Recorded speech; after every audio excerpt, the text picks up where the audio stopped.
যাও যাও, তুমি গিয়ে নাও, যাও যাও যাও। হ্যাঁ আমি আছি তো।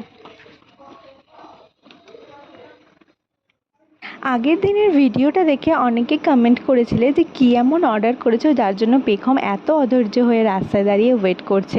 তো অর্ডারটা চলে এসেছিলো দুদিন পরে, তো চলো তোমাদের সামনে আনপ্যাক করবো আর দেখাবো যে কী কী অ্যাকচুয়ালি অর্ডার করেছিলাম। তো ফ্লিপকার্ট গ্রোসারি থেকে অর্ডার দিয়েছিলাম, যার জন্য আসতে দুদিন সময় লাগলো। ব্লিঙ্কিট থেকে দিলে হয়তো তাড়াতাড়ি চলে আসতো, কিন্তু ওই মোমেন্টে অ্যাভেলেবেল দেখাচ্ছিল না। তো প্রথমেই পিনাট বাটার অর্ডার করেছিলাম আমরা একটা, এটার টেস্টটা কিন্তু দারুণ, যদিও আমি এখন অনেক কম খাই। তারপর একটা হেলমেন্সের মেয়োনিজ নিয়েছিলাম, আর নিয়েছিলাম একটা বরবনের চকলেট বিস্কিট ফ্যামিলি প্যাক, বড়টা নিয়েছিলাম। ছোটোগুলো নিলে না তাড়াতাড়ি শেষ হয়ে যায়, ওই জন্য বড়টাই অর্ডার করেছিলাম। আর যেই খুলে দেখেছে যে একটা বড় সার্ফের প্যাকেট, অমনি আমার মাকে ডেকে বলছে যে এটা তোমার জন্য, এটা আমার জন্য নয়। তো এটা আমার মাকে দিয়ে দিয়েছিলো। আর আজকের ভিডিওটা এই পর্যন্তই। ভিডিওটা কেমন লাগলো অবশ্যই কমেন্ট করে জানাবে। দেখা হচ্ছে নেক্সট ব্লগে, টাটা।